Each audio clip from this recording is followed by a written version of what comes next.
comment et le pourquoi de cette séance ce soir.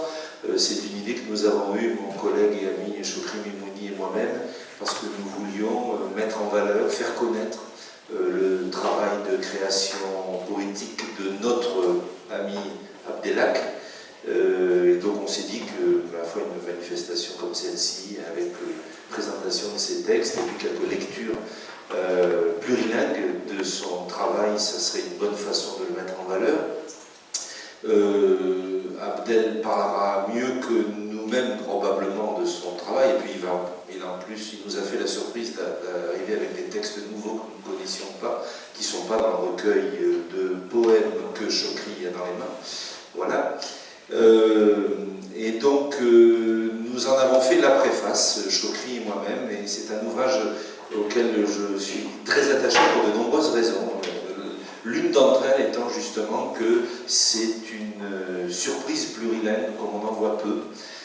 Cet ouvrage qui peut se lire de gauche à droite et de droite à gauche, qui peut se lire du français vers l'arabe, de l'arabe vers le français, ce qui explique que la préface de Chokri écrite en arabe se lise quand on ouvre le livre de droite à gauche, et que ma préface qui est écrite en français se lit quand on ouvre le livre de gauche à droite, mais elles sont toutes les deux traduites, de telle sorte qu'on laisse personne sur le côté, que tout le monde puisse avoir accès à ces textes, quelles que soient les langues dans lesquelles on puisse y entrer. C'est une surprise plurilingue parce que c'est aussi un recueil de poèmes où on trouve deux autres langues que le français et l'arabe standard. On y trouve aussi l'arabe marocain, le marocain, la darija comme on dit là-bas, et puis on y trouve aussi des versions en amazigh de certains des textes d'Abdelhak, puisque l'amazigh est la langue d'à peu près la moitié des Marocains, et donc une langue devenue langue nationale, puis langue officielle récemment, avec une réappropriation, une belle redécouverte de cette partie de son patrimoine et de ses ressources plurilingues par le Royaume du Maroc et la population marocaine. Et donc c'est l'une des raisons pour lesquelles ce recueil de textes m'a beaucoup touché. Une deuxième raison, je vais vous en donner trois, puis après je m'arrêterai. Une deuxième raison, c'est aussi la façon dont je les ai découverts. Ce qui prouve que les ressources plurilingues sont partout et qu'elles sont cachées, et que la capacité des humains à créer, à inventer, à faire des belles choses, à dire des beaux textes et à faire de la poésie avec plusieurs langues, il y en a partout. Et donc je l'ai découvert par hasard un jour que Abdelhak, qui est à ma droite, est venu frapper à la porte de mon bureau en me disant « j'ai quelque chose à te montrer ». Alors il se trouve que je fais partie de la petite communauté maghrébine de Rennes 2, parce que j'ai des attaches anciennes et profondes avec plusieurs pays du Maghreb, notamment l'Algérie et le Maroc, qu'ils connaissaient bien. Enfin, les quelques Maghrébins qui me font l'honneur de me compter parmi eux de ce campus, on se connaît bien tous, on se croise, on se parle, on se prend le café, on se salue dans ce bel arabe maghrébin qu'on partage. Et donc un jour, sachant ça, Abdelhak a frappé à la porte de mon bureau et m'a dit « j'ai quelque chose à te montrer ». Puis il m'a dit « voilà, j'ai écrit des poèmes en arabe, je voudrais te demander ton avis parce que je ne sais pas trop ce que ça vaut ». Et donc je lui ai dit, il m'a dit « je te les ai traduits en français pour que tu saches de quoi ça parle, parce qu'il sait que je ne sais pas lire l'arabe ». Hélas, le jour où j'aurai le temps, j'apprendrai à lire en arabe. Pour l'instant, j'arrive à comprendre un peu quand on parle de l'arabe populaire, je trouve que c'est déjà un petit pas de fait. Et donc il a eu la gentillesse de les traduire, mais avant de lire les traductions, je lui ai dit « arrête-toi là, lis-moi-les comme tu les as écrits », parce que je voulais entendre. Ces textes sont faits pour être entendus, hein, c'est de la poésie, c'est de la musique linguistique. Et donc il m'a lu un texte ou deux en arabe, à l'époque uniquement, autant que je me souvienne, en arabe littéraire. Et puis j'ai été séduit par la beauté musicale, sans comprendre de quoi ça parlait, et j'ai donc lu les traductions. Et puis je lui ai dit, mais tu sais, tes traductions sont très belles, tu devrais aussi écrire en français, après tout tu es francophone aussi. Tu es plurilingue, et donc écrit aussi en français. Elle était un peu étonnée, autant que je me souviens, hein, de cette invitation. Puis il l'a fait, il est revenu me voir avec d'autres textes écrits en français qui m'ont beaucoup plu aussi. Ce sera la troisième raison, je vous la dirai juste après. Et puis du coup je lui ai dit, mais je pense ne pas être le seul, je crois que Chokri a suivi le même chemin que moi, je lui ai dit, mais ce serait bien aussi d'écrire dans les langues populaires des Marocains, de ton peuple et de ton pays. Et donc je l'ai encouragé à écrire aussi en arabe marocain, pas seulement en arabe standard, ce qu'il a fait. Et puis à sinon écrire en amazigh, puisque a priori c'est pas une langue dans laquelle il écrit, en tout cas de faire traduire ces textes en amazigh pour qu'on laisse personne sur le bord du plurilinguisme marocain et du plurilinguisme maghrébin, parce que l'amazigh c'est aussi une langue algérienne et un tout petit peu une langue tunisienne, et aussi une langue malienne, enfin ça va plus loin que le Maghreb. Et du coup il a fait ses traductions, et donc dans ce recueil de poèmes, on a la chance d'avoir des textes en français, écrits en français, traduits ou pas en arabe, des textes en arabe marocain, pas traduits autant que je me souviens, et traduits en amazigh seulement, des textes en arabe standard traduits en français. Enfin vous voyez, il y a des jeux de circulation entre les langues qui sont exemplaires de mon point de vue, parce que ça évite l'enfermement dans des langues et le cloisonnement. C'est pas un livre qui renverrait une société cloisonnée dans des langues différentes, mais au contraire un livre qui renvoie à la circulation entre les langues. Tout ça pour dire des belles choses et joliment. Et donc c'est la troisième raison, puis je m'arrêterai là. Ce qui m'a aussi beaucoup séduit dans les textes d'Abdelhak et qui a fait que je l'ai aussi encouragé à les publier, à les faire connaître, c'est le contenu de ces textes. Alors on a de ce point de vue-là une connivence, je ne sais pas comment on pourrait l'appeler, philosophique. Hein.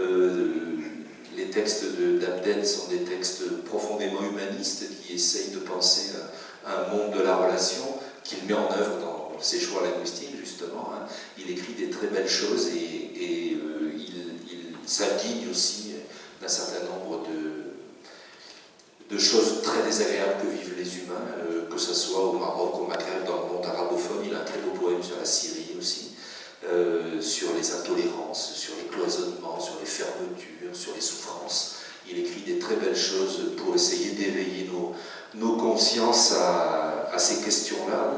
Je pense que c'est un des rôles de la littérature que d'être un amplificateur de ce que les humains pensent et vivent dans les sociétés. J'aime bien l'idée de la littérature au sens large, y inclut la chanson. Alors depuis que Bob Dylan, qui est un de mes héros, est devenu prix Nobel de littérature, je peux sans aucune honte inclure la chanson dans la littérature. L'idée que la littérature c'est une caisse de résonance, que c'est une façon qu'ont des gens d'amplifier la parole qui se dit par ailleurs hors d'une apparence ou d'un discours de type littéraire. Dans ces textes-là, bon, je voudrais vous juste citer quelques-uns des textes qui m'ont beaucoup frappé. C'est difficile de les dire tous, et puis il va vous en dire, et il les dira mieux que moi, surtout que moi je peux vous les dire seulement en français. Mais il y a ce très beau texte sur la liberté qui s'appelle Bolivia, la liberté en arabe. Il y a un très beau texte, Ma place au sein du temps, où il dit merde, mais il le dit poliment, il dit zut. Il dit merde à l'humiliation et à la frustration, à la domination, au mensonge et à l'obscurité. Et je trouve que c'est bien de gueuler. Il a un texte qui s'appelle « Je gueule pour que la justice cesse ». Et je trouve que c'est bien que les poètes gueulent aussi. C'est d'ailleurs ce que disaient des gens comme Ferré ou Brel ou Brassens, qui gueulaient dans leur micro. Concrètement aussi, pour changer les choses en français. Il a des petits clins d'œil qui plaisent beaucoup aux didacticiens que je suis et sociolinguistes que je suis. Il a notamment un texte qui s'appelle Apprentissage. Alors quand on est spécialiste de l'enseignement apprentissage des langues, évidemment. Et dans ce texte Apprentissage, il a ces beaux vers qui me plaisent beaucoup. Je suis évidemment tout à fait sensible et d'accord avec ça. Il dit les classes se font ainsi par héritage, mais il parle aussi des classes sociales. Les classes se font ainsi par héritage, et pour Dieu en a fait l'ouvrage. En voyant les travaux de Bourdieu là-dessus, je trouve que c'est très très bien dit. Abdel parle aussi de la Bretagne, parce qu'il vit en Bretagne. Je trouve que c'est bien aussi d'avoir inclus tous ces espaces, tous ces territoires, toutes ces rencontres dans la circulation de ses pensées, de ses propos et de ses poèmes. Je voudrais juste terminer, comme je l'ai fait dans ma préface, en citant quelque chose qui me tient aussi beaucoup à cœur. Il a un texte qui s'appelle, je ne sais plus dans lequel c'est, dans la transe de l'adversité, je crois, un texte qui dit par les you-you. J'aime beaucoup les you-you, moi ça me donne le frisson, les you-you. Je les ai entendus plein de fois en Algérie ou au Maroc. Je me rappelle une fois sortir de l'avion à l'aéroport à Oran, en même temps qu'il y avait les retours du pèlerinage à la Mecque. Et donc il y avait des milliers de personnes devant l'aéroport, et à chaque fois qu'il y avait des pèlerins qui sortaient, il y avait des milliers de you-you qui retentissaient, et ça fait un effet absolument fabuleux, à la fois de joie et de communion humaine. Quoi. Je trouve que ça parle beaucoup. Et donc il a ce beau passage dans un poème, il dit « Par les youyous, nous commençons pour fêter notre tristesse et notre joie, nos victoires et nos défaites. » Et c'est vrai que des défaites, on rencontre nous qui essayons d'agir pour un monde meilleur, mais aussi des victoires. Et donc il termine en disant « Et par les youyous, nous finissons donc par fêter les victoires, et par fêter chaque pierre que nous posons pour construire ce chemin vers un monde meilleur. » Et l'une des pierres, elle est là.